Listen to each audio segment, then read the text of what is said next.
संजय राऊत यांनी काँग्रेस पक्षश्रेष्ठींना एक पत्र पाठवलं आहे। राऊतांनी काँग्रेस प्रदेशाध्यक्ष हर्षवर्धन सपकाळ यांची तक्रार या पत्रामधून केली आहे अशी माहिती सूत्रांकडून मिळते। हर्षवर्धन सपकाळ यांचा मनसेला महाविकास आघाडीमध्ये घेण्यास विरोध होता। हर्षवर्धन सपकाळ यांच्या विरोधात लिहिलेल्या पत्रानं काँग्रेस श्रेष्ठी मात्र शिवसेनेवर नाराज झाले। काँग्रेस श्रेष्ठी पूर्णपणे काँग्रेस प्रदेशाध्यक्ष हर्षवर्धन सपकाळ यांच्या पाठीशी असल्याची माहिती आहे।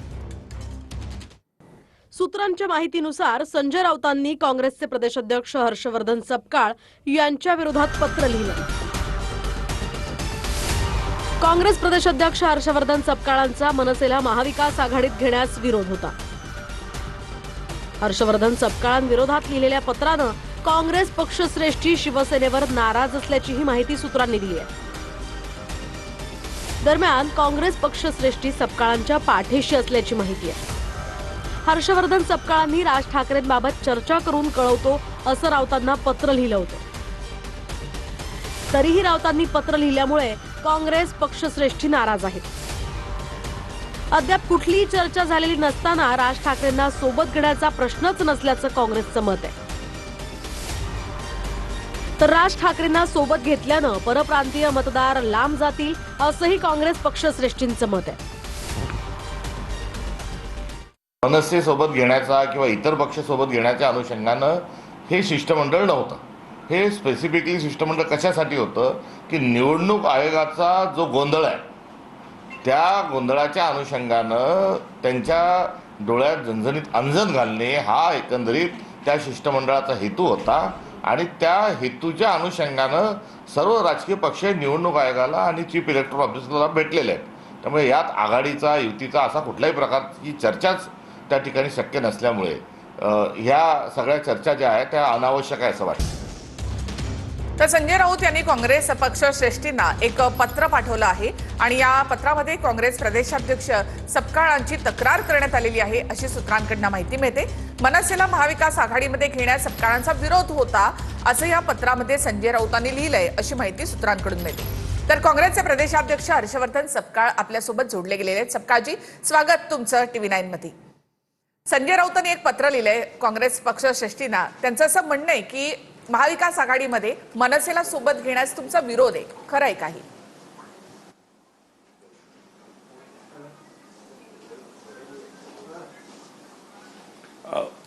आघाडीच्या अनुषंगानं कुठल्याही प्रकारचा प्रस्ताव आणि चर्चा ही सुरू नाही आणि या संदर्भामध्ये अशी चर्चा सुरू नसल्यामुळे कुठेही काही तक्रार होण्याचा आणि करण्याचा कुठलाच प्रश्न हा उपस्थित होत नाही। संजय राऊतांनी जे पत्र लिहिले ते तरी खरं आहे ना? म्हणजे काँग्रेस पक्षश्रेष्ठींना त्यांनी सांगितलं की तुमची तक्रार केली आहे त्यांनी की तुम्ही मनसेला सोबत घेण्यासाठी विरोध करताय।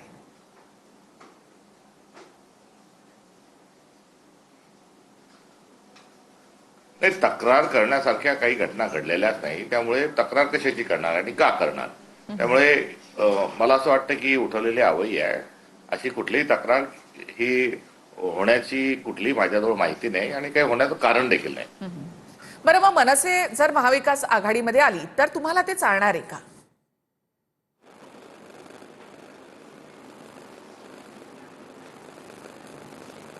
अशा प्रकारचा कुठलाही प्रस्ताव नसल्यामुळे त्या संदर्भामध्ये चालणं न चालणं हा काही मुद्दाच त्या ठिकाणी उपस्थित होत नाही। राहिला प्रश्न आघाड्यांच्या अनुषंगानं पहिले 2019ला महाविकास आघाडी अस्तित्वात आली आणि 2024 येता येता इंडिया अलायन्स हे त्याचं स्वरूप आज रोजी संपूर्ण भारतभर आहे।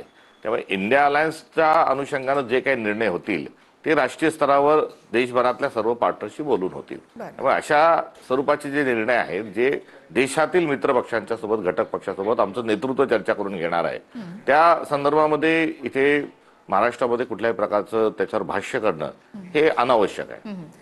नक्कीच, मात्र तुम्ही काँग्रेसचे प्रदेशाध्यक्ष आहात आणि महाराष्ट्रामध्ये काँग्रेसचे प्रदेशाध्यक्षपद हे तसं सर्वोच्च आहे, महत्वाचं पद आहे। तुमचं मत पक्षश्रेष्ठींकडनं देखील जाणून घेतलं जाणार आहे की मनसेला सोबत घ्यायचं असेल तर हर्षवर्धन सपकाळ यांचं नेमकं काय मत आहे, की त्यांना चालणार आहे का की मनसे आपल्या सोबत आलेलं? महाराष्ट्राचा पूर्ण आढावा तुम्हाला घ्यावा लागणार, त्यानंतर तुम्ही त्या संदर्भातला निर्णय किंवा अहवाल पक्षश्रेष्ठींकडे देणार। अशा वेळेला तुमचं मत देखील महत्वाचं असेल। तुम्हाला वैयक्तिकरित्या काय वाटतं की मनसेला सोबत आलं तर तुम्हाला चालणार आहे का? म्हणजे मनसे जर सोबत आली तसं संजय राऊत म्हणतात की महाविकास आघाडीची ताकद वाढेल, तर तुम्हाला तसं वाटतं का? निश्चित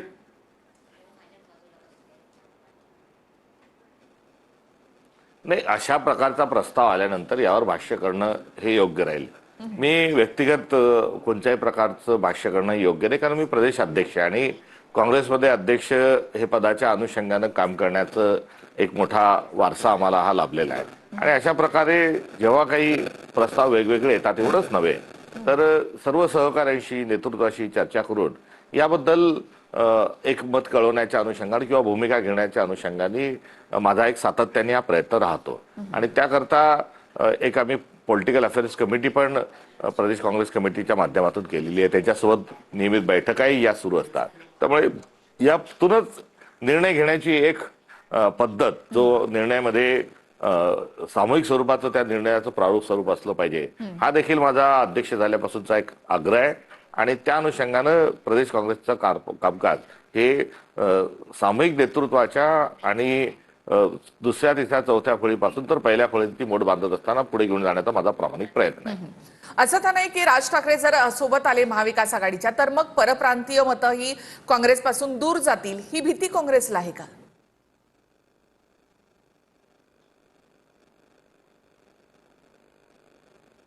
नाही, तशा प्रकारचा प्रस्तावच नाही. त्यामुळे त्या संदर्भात काही दुसरं तिसरं चौथं मत असण्याचं काही कारण नाही. आणि इंडिया अलायन्सच्या अखत्यारीतला जो भाग आहे तो त्या ठिकाणी एकदा त्याच्यावर चर्चा ही अजून झालेली नाही किंवा काँग्रेस जवळ अशा प्रकारचा कुठलाही प्रस्ताव आलेला नाही. बरं, तुम्ही प्रस्तावावर त्या ठिकाणी अडलात की अजून कुठलाही प्रस्ताव आला नाही, त्यामुळे त्यावर बोलणं योग्य नाही असं तुम्हाला वाटतं. मात्र तिथे आपण पाहिलं तर उद्धव ठाकरे, राज ठाकरे हे एकत्र आहेत, म्हणजे त्यांची युती होणार किंवा ते एकत्र आहेत हे वारंवार उद्धव ठाकरे देखील म्हणतायत. त्यामुळे ठाकरेंच्या सोबत म्हणजे उद्धव ठाकरे यांच्यासोबत राज ठाकरे हे असणार आहेत. उद्धव ठाकरे सध्या महाविकास आघाडीमध्ये आहेत. त्यामुळे राज ठाकरे जर आले तर त्यांनी फक्त उद्धव ठाकरे यांच्या पुरता सीमित राहावं, महाविकास आघाडीमध्ये येऊ नये असं तुम्हाला वाटतं का?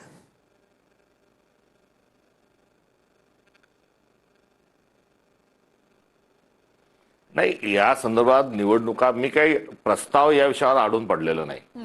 आणि या संदर्भामध्ये एवढ्या मोठ्या चर्चेच्या अनुषंगानं एक जी वारंवार चर्चा केली जाते, मला असं वाटतं ती पण फार अर्ली आहे आणि तिची काही कुठल्याही प्रकारची सध्या ही आवश्यकता मला वाटत नाही. काँग्रेस म्हणून एकदा निवडणुका लागल्यानंतर काय कसं कुठे या सगळ्या गोष्टी या स्पष्ट होतील. निवडणूक आयोग निवडणुका लावत नाही, त्याच्यासाठी सुप्रीम कोर्टाला कुठेतरी त्यांना दणका द्यावा लागतो. मतदार याद्या ज्या आहेत त्याच्यामध्ये गोंधळ आहे. मतदार याद्यामध्ये एका घरामध्ये 700-700 हजार नाव आहेत, त्याचा डाटा दिलेला आहे, डुप्लिकेट नंबर आहेत, ट्रिप्लिकेट नावं आहेत. हा सगळा जो मतदार यादीतला गोंधळ आहे त्या गोंधळाकडे आपल्याला सर्व लक्ष हे माध्यमांचं असेल काय नागरिकांचं असेल का त्याकडे वळवणं हे आवश्यक आहे. कारण फ्री अँड फेअर इलेक्शन हे निवडणूक आयोगाचं मूलभूत कर्तव्य आहे आणि ते कर्तव्यच ते पार पाडत नाही. आणि त्या कर्तव्य पार पाडण्याच्या अनुषंगानं आपण कसा दबाव आणू शकतो हा सध्या कळीचा मुद्दा आहे. या कळीच्या मुद्द्यावर जास्तीत जास्त चर्चा घडून यावी आणि निवडणूक आयोगाला पारदर्शक स्वरूपामध्ये निवडणुका घेण्याकरता आपण भाग पाडलं पाहिजे. या मुद्द्याकडे आपण सर्व मिळून लक्ष देऊ अशी माझी आपल्या माध्यमातून सर्वांना विनंती. नक्कीच हर्षवर्धनजी, हाच एक मुद्दा आहे की ज्या मुद्द्यावरून राज ठाकरे महाविकास आघाडीच्या नेत्यांसोबत इलेक्शन कमिशनकडे, निवडणूक आयोगाकडे गेले होते. पहिल्या दिवशी तुम्ही म्हणजे या शिष्टमंडळामध्ये तुम्ही नव्हतात, तुम्ही दिल्लीला गेला होतात. यामध्ये सगळ्या पक्षांचे प्रमुख नेते, अगदी शरद पवार देखील होते, उद्धव ठाकरे देखील होते, मात्र तुम्ही नव्हतात या शिष्टमंडळामध्ये. राज ठाकरे बरोबर आले आणि म्हणून तुम्ही नव्हतात का?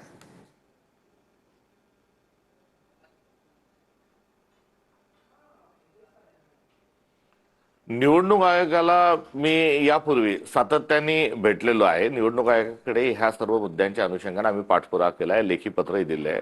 निवडणूक आयोगाचे जे आयुक्त आहेत दिनेशजी वाघमारे त्यांच्या भेटी आम्ही घेतलेल्या आहेत आणि ह्या भेटी घेत असताना हे सर्व सांगितलेलं आहे. आता सर्व त्यामध्ये पक्ष एकत्र होऊन जात असतील तर हा एक चांगला प्रयत्न आहे. आणि शेवटी राष्ट्रीय पातळीवर राहुल गांधींनी हा वोट चोरीचा मुद्दा उपस्थित केल्यानंतर आज देशभरामध्ये त्याची चर्चा आहे आणि या चर्चेच्या अनुषंगानं सार्वत्रिक प्रयत्न होणं हे स्वागतार्ह आहे. त्यामुळे निवडणूक आयोगाकडे मी याच्या आधीही गेलो. या शिष्टमंडळामध्ये काँग्रेसचे आमचे वरिष्ठ नेते आदरणीय थोरात साहेब, आमचे विधिमंडळातील गटनेते विजय वडेट्टीवारजी हे देखील त्या ठिकाणी होते. त्यामुळे काँग्रेस म्हणून आम्ही त्या ठिकाणी आमचा सहभाग हा होताच. आणि यामध्ये पुढे देखील निवडणूक आयोगाच्या संबंधात आमच्या ज्या काही हरकती आहे त्या आम्ही स्पष्ट स्वरूपामध्ये नोंदवत राहू, त्यांना भेटत राहू आणि जात राहू. बरं, राज ठाकरे यांच्यासाठी जर प्रस्ताव आला महाविकास आघाडीकडे किंवा काँग्रेसकडे हा जर प्रस्ताव आला तर तुम्ही त्या प्रस्तावावर विचार करणार का?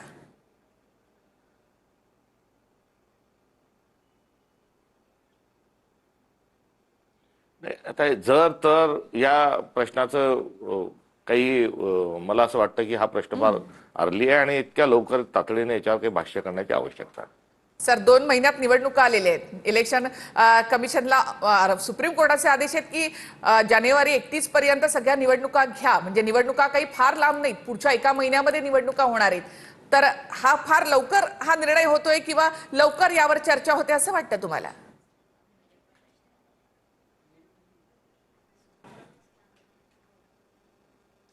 नाही, आता अधिसूचना निघू द्या. आता शेवटी निवडणूक आयोगाला हा सुप्रीम कोर्टाने धमक्या दिल्यामुळे होणार आहेत.